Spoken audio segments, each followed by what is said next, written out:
We are your election headquarters, and election headquarters is brought to you by Petrosol, your clean fuel in full quantity, and the Chartered Institute of Management Accountants, the American Institute of Certified Public Accountants, together as the Association of International Certified Professional Accountants, Chopbox Technologies, a convenient service, and Youth Bridge Foundation, bridging the gap for positive youth development. We can now take a look at our stories.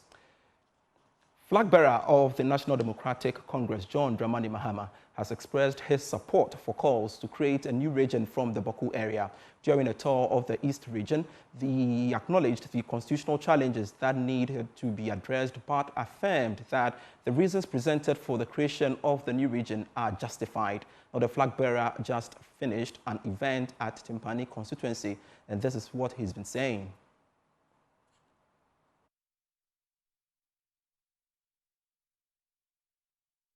Resources and money to come and influence you to vote for them.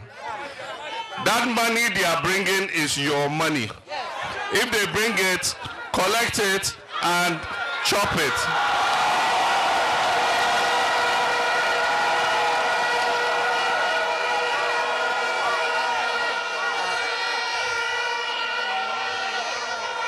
That money is your money.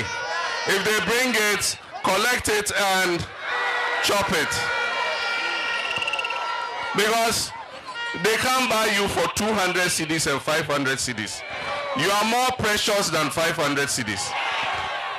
And if you take 200, 500, and you sit in hunger for another 4 years, what is the purpose?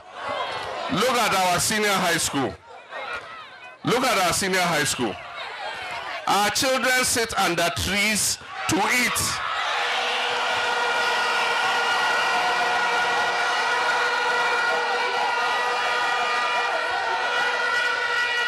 When it is raining, they have to run away and leave the food till after it finishes raining, before they come and see if the food is still there and the rain has not spoiled the food, then they will eat. You see, let us be careful about something. One party comes and does the things that will benefit everybody. And so we develop your schools, we extend electricity so that everybody can get light. We provide you with drinking water. We build CHIPS compounds. We build schools under trees. We build Tamni irrigation dam. We build roads.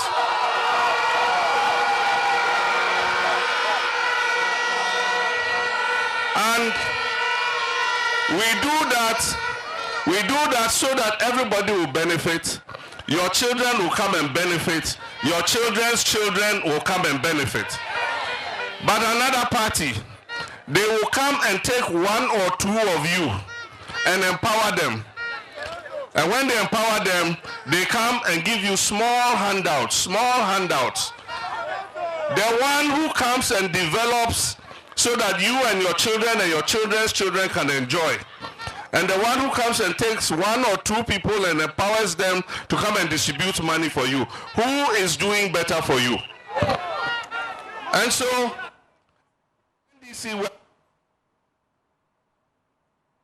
away from the NDC now, the flag bearer of the new Patriotic Party, Dr. Mahmoud Bawumia, has described the National Democratic Congress as pessimistic, citing the free SHS program as one of the policies that the opposition said was impossible to achieve. Addressing a gathering after a health walk in Ikuapem in the eastern region, the flag bearer explained the reasons behind his slogan, "It's possible," and urged Ghanaians to open their minds to wider possibilities. I have proposed and will champion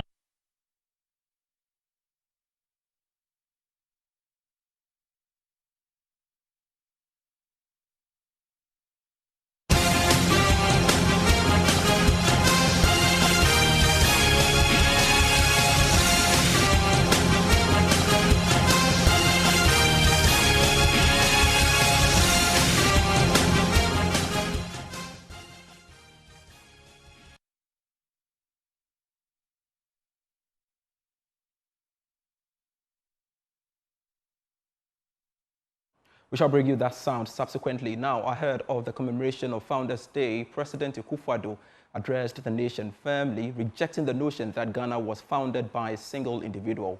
He emphasized that our independence was as a result of a collective effort and called for recognition of all Ghanaians who contributed to this achievement. He also urged the nation to continue building the foundation established by those who came before us. Tomorrow, as we commemorate these historical milestones, we pay tribute to successive generations of Ghanaians who contributed to the attainment of our national independence. It is most appropriate that we have chosen this date to honor their sacrifices, their resilience, and their strong dedication to the ideals of freedom and justice. I speak to you this evening, rejecting completely the notion that Ghana was founded by one man.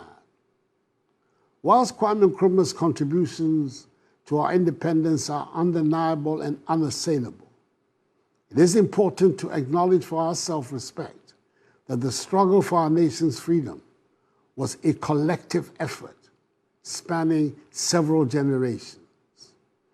The formation of the Aborigines Rights Protection Society, the British West African National Congress, jointly sponsored by Joseph Casely Hayford and Thomas Hatton Mills, the United Gold Coast Convention, the work of countless unsung heroes, and the tenacious spirit of our people all played vital parts in bringing us to freedom and independence.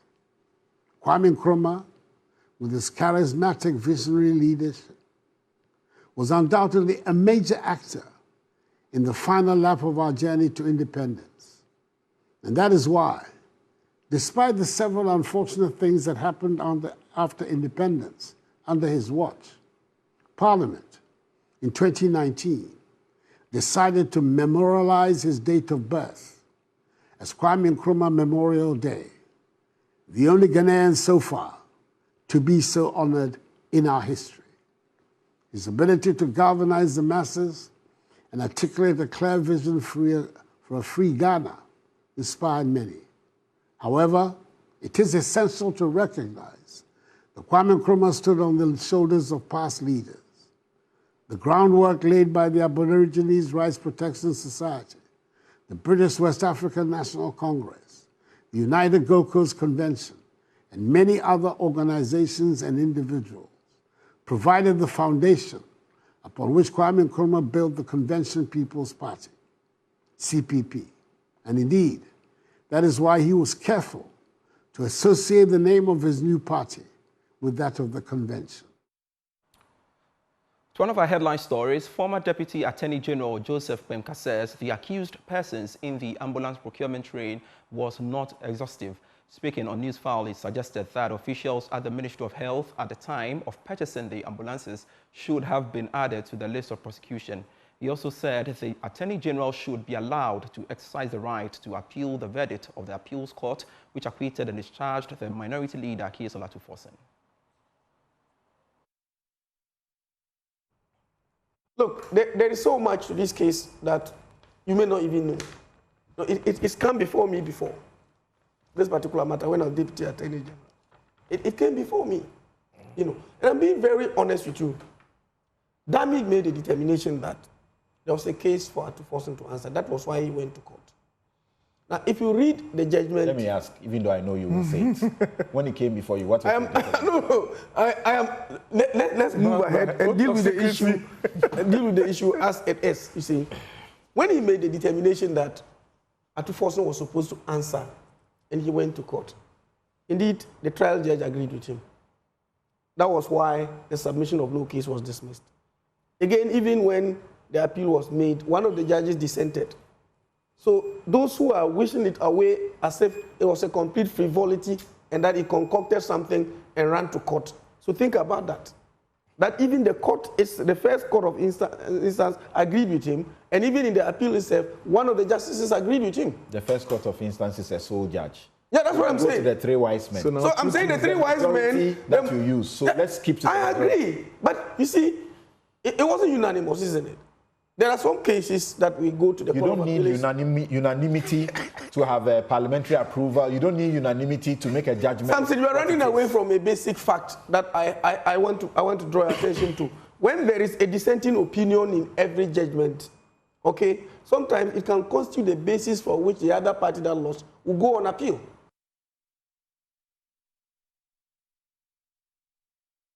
And the company at the center of the controversial ambulance procurement deal is warding off claims of any wrongdoing. According to Service Ghana Auto Group Limited, there are no breaches of that.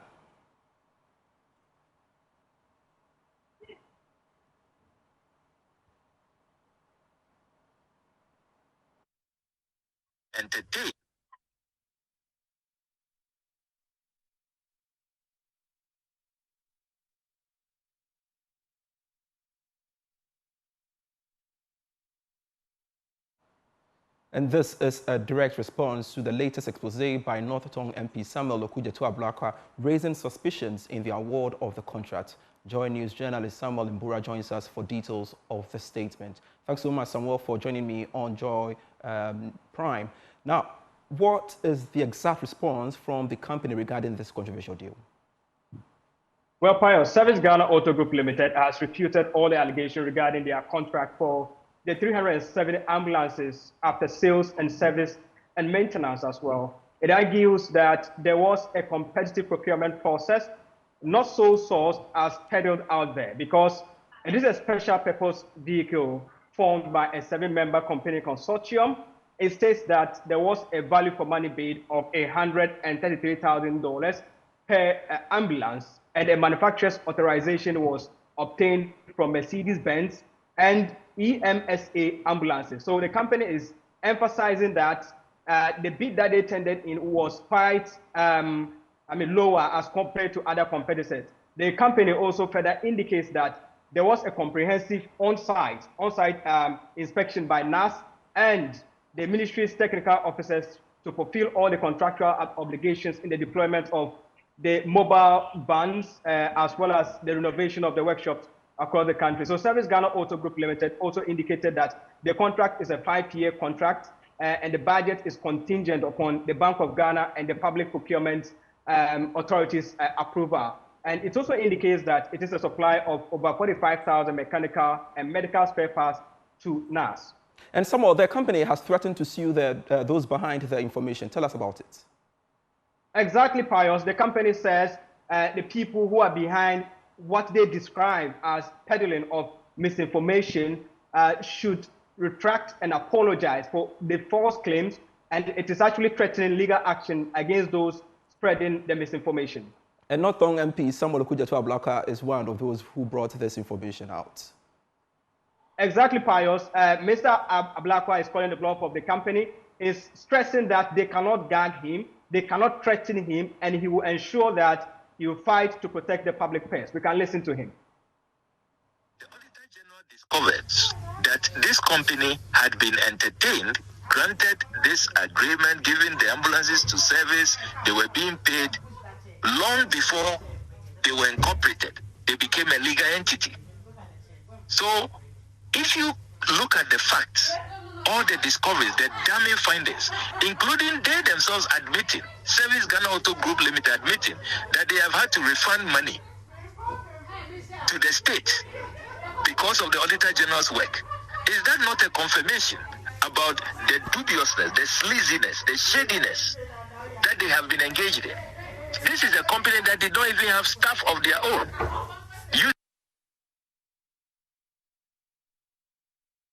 You're still watching Joy News Prime. We are back with more. Please stay.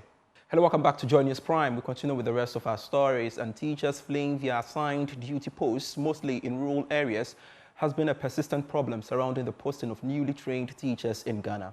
The Ashanti Regional Directorate of the Ghana Education Service has observed the introduction of self-placement intervention has significantly reduced the likelihood of fresh teachers seeking reposting. The initiative, allowing teachers to choose their areas of function, means they are more aware of their designated locations and less inclined to abandon their post. Here's a report from Clinton Yabua. The Ghana Education Service introduced a self-placement system for over 12,000 newly qualified teachers who have completed their degree programs at colleges of education and passed their licensure exams. The system is to address various challenges faced by new teachers, including language barriers, logistics shortages, and financial difficulties that plague them to abandon their posts. Kingsley Amfo is the training officer of the Ashanti Regional Education Directorate. He has noted a few cases of abandonment from the over 1,200 teachers posted to the Ashanti region. At first, the teachers will just will come that they don't want to go to where they have been posted to. It's not new, but this time around we are lucky with the help of the Minister of Education, the Director General, and other men up there. This time around they did what we call self-placement. So it is very difficult for teachers to come now that they want to change their place of posts.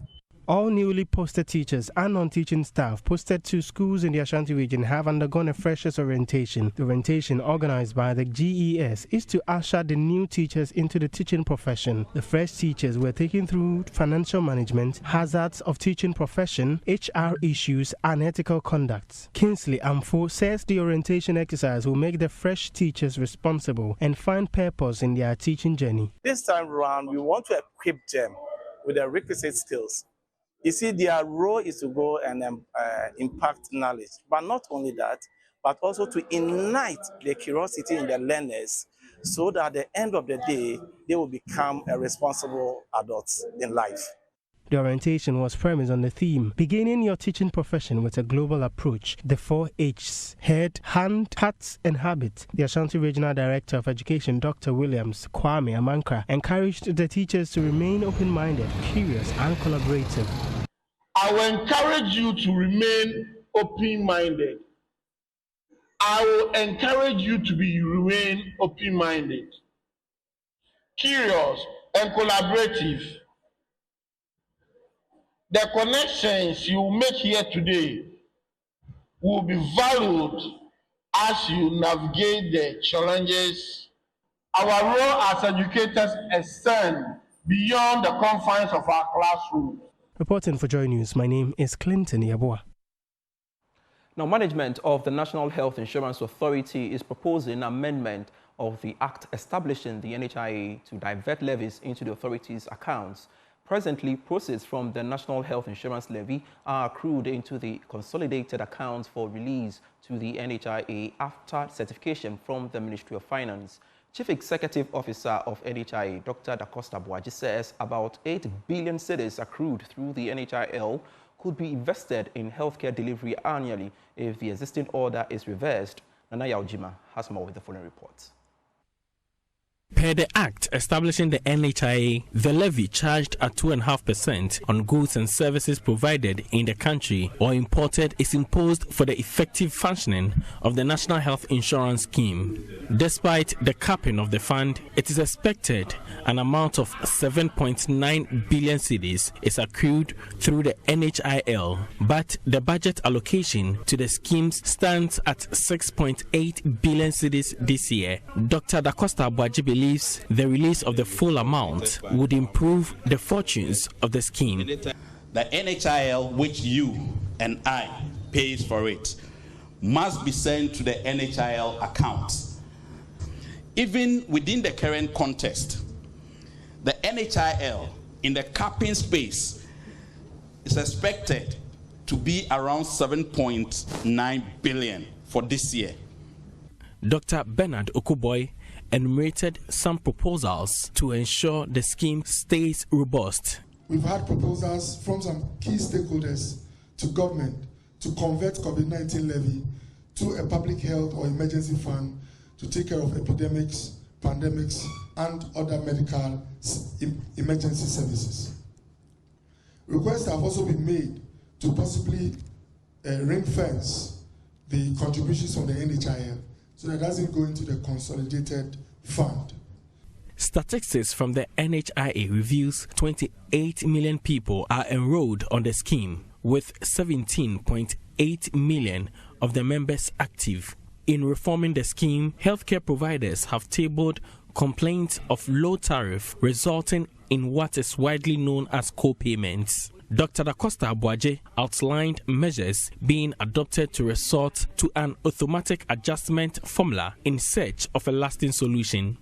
Now, when we review the tariffs, we will get Parliament to give us what we call the automatic price adjustment in health economics, not like what happens in the fuel field.